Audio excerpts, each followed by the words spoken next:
Well, this is something a bit different. I obviously have a YouTube channel that is mainly geared towards windsurfing, but sometimes I get an opportunity to do something a bit different, and today is one of those days.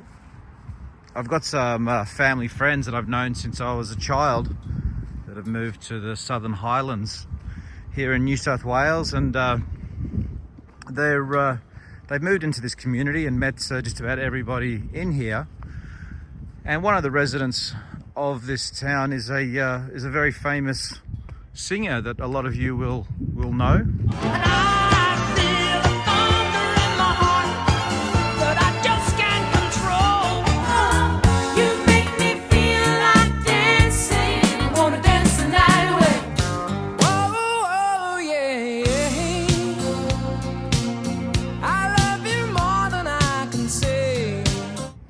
It's a Mr. Leo Sayer, and well, I'm 47, and I mean, I hear the songs on the radio, but the peak of his fame was in the 70s and early 80s, which was a little bit before my time. I was just a baby then, but it's still a good opportunity to meet the man and have a bit of a casual chat and just to see what he's up to. He made some fantastic songs from the past, and you know, I don't have a lot of experience in the music industry or anything like that. I have no experience, so it's always cool just to learn something about something that I don't know anything about.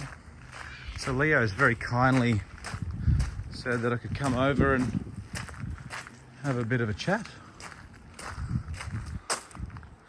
So it's a nice looking hedge, isn't it?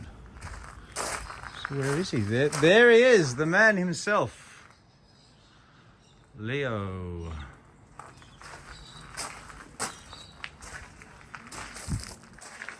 Leo, good to see you again. How you doing, buddy? Welcome. Come on in.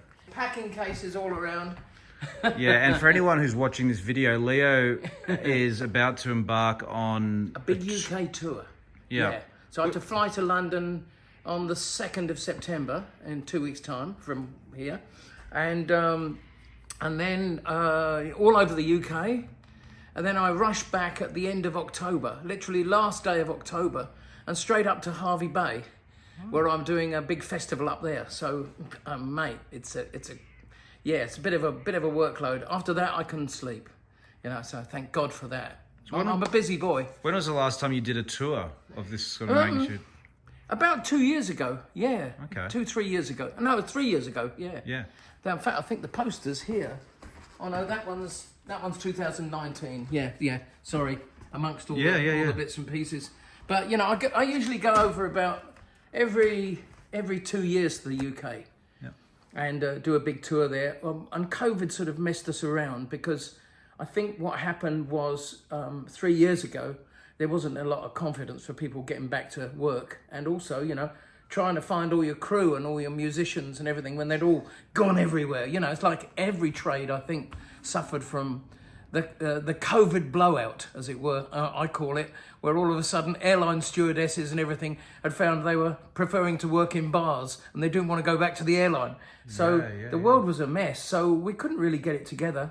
And then last year, I was supposed to go back and do a couple of one-off shows, and I got sick. I got an infection, so basically I spent 5 weeks in hospital, so I couldn't do that.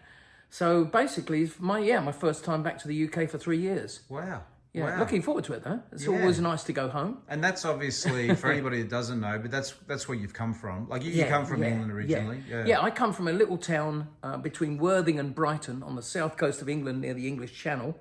What we call South there, and I'm doing a show in Worthing, in fact, during this tour, so it's like a homecoming. And would you believe, my younger brother, now lives in our hometown, so I'll be going to see him as well in Shoreham-by-Sea, this little tiny town. And so that'd be nice, you know, go back and see it all again, where it all started. Awesome. And that's what brought you into this town, because it's it reminded you of, of Sussex, where you come from. Well, it's like Sussex, in Sussex in England. Yeah. The villages are very much like this. There's a lot of, it's by the coast, but there's beautiful hills and woods, forests and everything like that. Not I mean, it's not as big as New South Wales. No way. It's like a pocket, you know, of a place. But at the same time, we grew up in a lot of different environments, you know, sort of like there was an airport there was a harbour there, there was the beach there, and there were beautiful woods around and amazing rivers and great places to go. So this village, and I've got, you know, there's a few poems here, and they all say the same thing. This reminds them of what we call the home counties. The Southern Highlands is very much like the home counties of the UK. And even the signage, you know, on the streets and everything is like, it looks like UK, you know. So we're in a little pocket here that's kind of, you know, not so much obviously Australian. Although, you know, when you see the parrots and the fir trees together, you know you're somewhere different, you know. But it's a nice place to live, you know. Yeah. And obviously, this is your studio. I'll show you around. But it's a bit of a mess at the moment, I'm afraid. Yeah, that's okay. Because, you know, we're planning to move into here while we're doing a whole load of reno in the other side. Look, box is ready. I don't know why the ladder's here. But this is my little studio area in here. And I make all my records here. Yeah, right. So and these days I make records by myself. Yeah, I was going to ask that because, and like I made a little intro walking in here because, you know, I was born in 1977. Yeah. And you were reaching the peak of your fame in the like kind of then, 70s. Yeah, exactly. 76, 77. Yeah. Yeah, so I kind of missed that, I guess. But I assume you had like a band or like, was it people with you or, you know, to... Yeah, look, I mean, in those days, you would go into a studio, you'd have 4 or 5 guys, you know, one guy on guitar, one guy on bass and one guy on keyboards and... You know, actually my co-writer played piano on the first records.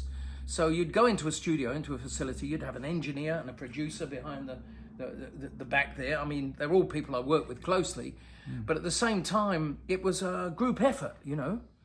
And I think as time has gone on now, it's not on at the moment, but, you know, this is a pretty powerful computer setup here.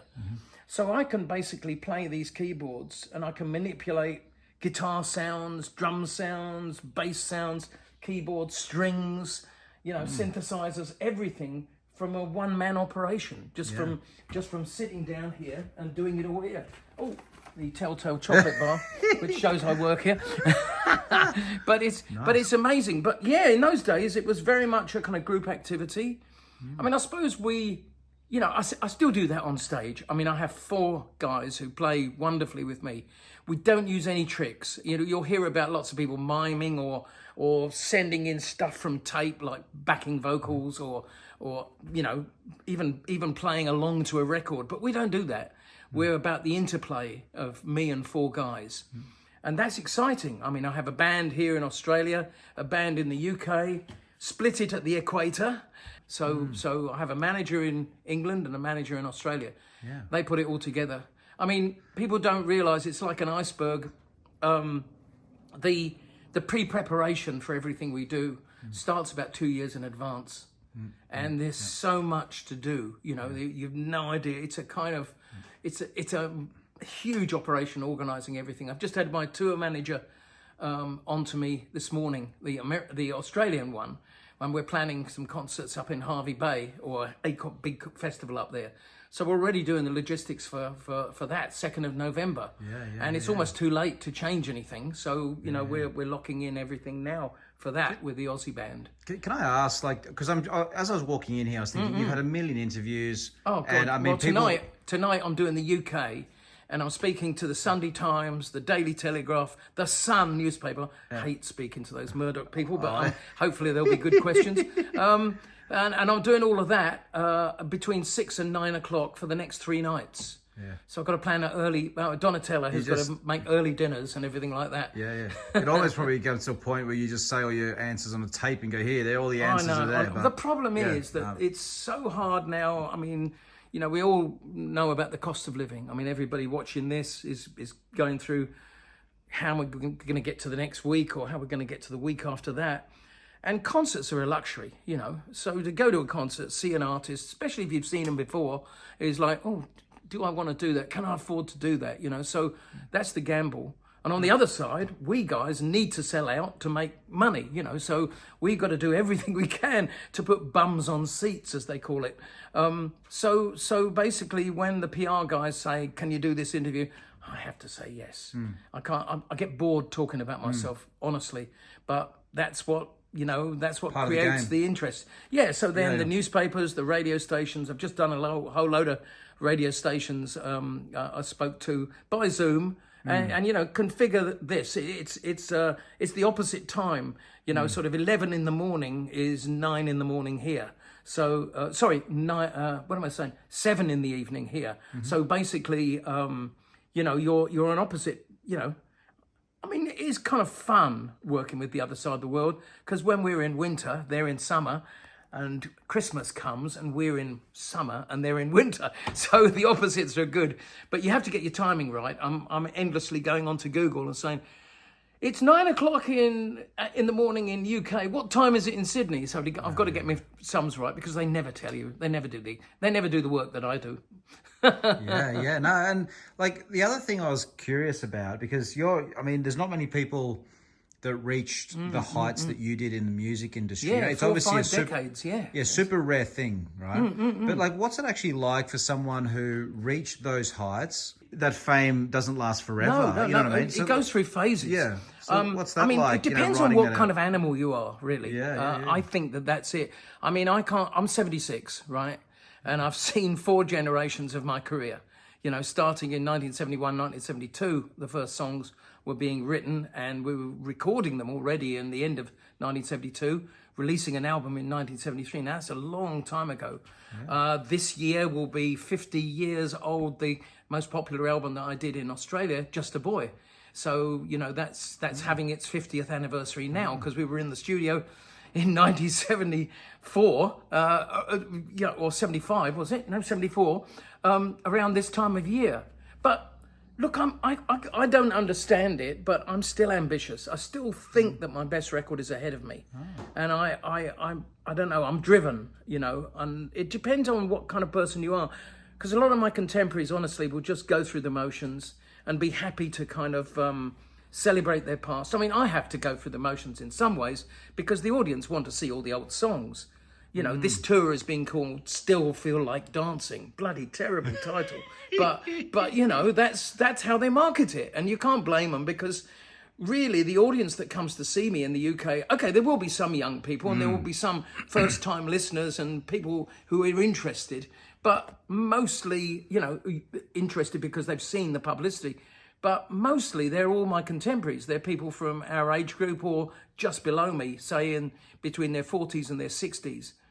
And they don't want to be disappointed. If you don't do You Make Me Feel Like Dancing, I'm going to leave, you know. Of course. So you've got to satisfy that. Yeah. So there's a certain amount of going through the motions that you have to be prepared to do. But I think if you can still live in the now, that's the most important thing. So you can still be saying, hang on, there's still more stuff to create. You know, I've got another idea. Why don't I try this? And when I came to Australia in 2005, that was what was presented to me. You know, there were managers and agents and record company people who said, you know, yeah, come down here, we'll accept your new ideas. Whereas in the UK, they were kind of saying, no, it's all over, Leo. You had your fame in the 70s. You had your fame in you know, you had your peaks then. You had your number ones. It's all over. Why don't you just take a break? And or else just, you know, go on the circuit and just like everybody else and do all those multi-artist shows and everything, and just give up and just go, you know, just play it out and then put your mind somewhere else. But I can't. I still, you know, love writing songs, and I still love the challenge of, I mean, now I love the fact that I'm recording by myself. I love the challenge of being a one-man band, totally, you know, and that is so motivating, you know, to say I can create the whole record, start to finish. Kind of like Picasso or Van Gogh. They didn't get someone in to do the other colours, you know. They did the lot. So that's something I'm proud of. Well, when you make music, are you making music purely? You go, well, I like. Oh, totally this. For me. Most of the best artists do. Stevie Wonder, Prince, Bob Dylan. You know, they're all making music for themselves. They please their own criteria. And the amazing thing is, the fans are with us on that criteria. You know, if we made music just to make hits, and there are plenty of people who are working in that frame in our industry at this moment. I won't name names because I'll get into trouble, but you know the ones, the big artists, the biggest ones in the world, and they have a machine with them. You know, they have a group of people writing songs for them. They have, you know, producers, they have engineers, they've got everything waiting for them, a jet to rush them there and everything. But what I do is slightly different to that, you know, and you write from the heart and you follow your own, you know, but look, I mean, I think that most artists, good creators, if you like, are doing that. They're working to their own criteria because they know by now also, you know, what is going to appeal to people. They're not cutting themselves off in a total vacuum, but in a way you have to kind of closet yourself away to create. And you've got to work to your own criteria. Does it turn you on? That's the first question. If it turns you on, if you've got experience, it will turn other people on. That is the secret. I don't think Jackson Pollock, for instance, you know, with all of his live, massive paintings, was ever thinking, hang on, these are going to sell for millions, because that's what happened in the end, you know. He became, you know, an artist who just kind of like was maybe a bit mad, you know, and daubed massive paint all over these canvases, and then, well, that'll do, that's finished. I think that's finished to his own criteria. But then years later, these paintings go for billions. But you don't plan that. It kind of happens, you know. Van Gogh died without selling almost hardly a painting, only to his brother. You know, so people, so sometimes you've got to be separated from, let's say, the commercial aspect, the marketing aspect. And let's not forget, you know, in the years that I came up, there was no mobile phones, no internet, you know, no social media, no YouTube, not much TV. Not many people could even afford a colour TV in those days. So we were working already in a vacuum then. You know, we just hoped that we were making the right records, and they ended up hopefully appealing to people. And if they did, we were off. You know, everything just started, and that's how most of the bands operated at that time. We were dealing with the unknown. Yesterday, just to get a bit of background, so I wasn't a complete ignorant coming here. And it mentioned there that, you know, you had #1 hits in the US and other countries. You literally have got a #1 hit in the biggest market in the world. I mean, what does that do psychologically? Well, the worst thing is that suddenly everybody's turning around and telling you you're great without justification. You know, so sometimes, it's nice when your peers come around and, you know, people who are in the industry, or even musicians or producers, you will say, oh, that's great, Leo. Oh, I love that record.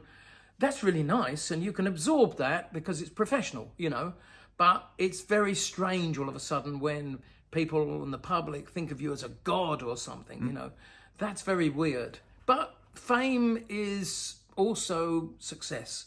So you can't knock it, and you need success to be able to spur you on, or even give you the finance, shall we say, to make records and be able to do things and raise the game, play better gigs, all that sort of stuff. So it is like a ladder. Here's a ladder. That's where I started. And you get to the top, you know. And basically, you have to go with it. There's a lot of bullshit. There's a lot of crap. There's a lot of things written about you which will not be true. People will make it up. They'll fantasize and they'll put 2 and 2 together and make 7. But, you know, you just have to go with it. And where you can, you correct it and you get the truth. And you try to keep the feet on the ground. That's the most important thing. It's very hard to, but, you know, I mean, I find living in Australia is a good place to keep your feet on the ground because people are very honest here and they're very down to earth, and they don't like tall poppies, do they? And, you know, stars are tall poppies, and the moment you become, you know, believing your own publicity, shall we say, or what's the other one? You know, it's like, you know, believing everything they write about you and then thinking that fiction is actually true. You become like Donald Trump, you know, just in a fantasy world. And I think that you've got to keep your feet on the ground. But if you have grounded people around you and you do pretty normal things, go to the pub, go shopping, you know, go to Coles, yourself. Don't get someone to do it for you, or don't do it online. You can stay grounded, and I enjoy the fact that I can slip out of my famous side and be in my normal side. So I'm Gerald Hugh Sayer, my real name, and I'm known as Leo Sayer, professionally. So I can choose to be whichever one of those I like, and that's a nice escape, Yeah, no, like it's it's a perfect life, really, in a way. Yeah. No, we've got a good attitude about it, because obviously, I imagine I've read a bit about fame. I don't think you could do the great work if you weren't grounded. For me, anyway, that's how I feel. And I mean, most of my heroes, the people I've met along the way, and you see them, and you come up to them and you see them. I mean, we've all got to deal with health issues, social issues, family, partners, loved ones, whatever. That's reality. And if you kind of like sacrifice reality for fame, you're a bloody idiot, I think. Yeah, no, exactly. Well, it's, you know what I mean, Paul? Oh, for sure. Well, for me, I mean, I'm certainly not famous, but I quite value my anonymity, because the thing I like about it is when I say, just meet someone in the street or on the shop, I'm basically seeing them, like, because they're not. It's honest. It's for real. They're not going, oh, you're this person, so I'm going to act this way. They're just like, I don't know who you are. You're a nobody. I mean, and you see them as they are, and I do value that. So I kind of wonder. Well, sometimes it's tricky, because you meet somebody and they're like, oh God, they're meeting Leo Sayer, and they've obviously gone through a whole sort of flash mob kind of thought of all the things that he means and everything. Oh my God, and they don't open themselves up to seeing you as you are at this moment. An older guy maybe, and not big star shoes. They'll say things like, I didn't realise you were so small, because when you're on stage you look taller, It's stupid things like that. But sometimes, your eyes dull over because somebody has got a preconceived idea of who you are before they speak to you. And that's tricky. And you have to kind of get around that. But I like to think I'm a regular guy, that my profession is Leo Sayer, and that's it. That's the dichotomy of the two things. Yeah.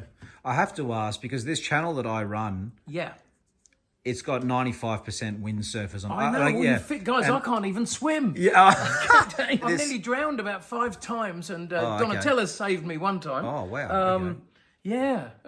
So me and the water, I mean, I love being out on the water. Look, don't get me wrong. And I'm always taking holidays in desert islands and things like that, and I'll wade in the water, but I can't swim, mate. Yeah, my father held me under the water when I was about 3 years old for a little bit too long. My mum had to fight him off at the end, and I nearly drowned. And at that moment, and ever since then, I've had the fear.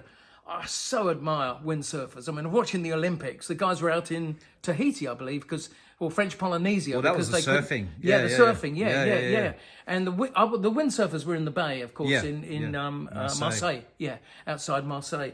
But God, I admire those guys so much. I mean, Jesus. Well, the reason I ask is because windsurfing. Sorry, windsurfers. No, but it actually hit its peak in like the 70s and early 80s. So I don't know. You might have. Oh, I met a lot of guys doing it. Yeah, absolutely. And I was in California in the mid 70s, and you drive up to San Francisco and you go along the coast around Carmel and and the beaches around there.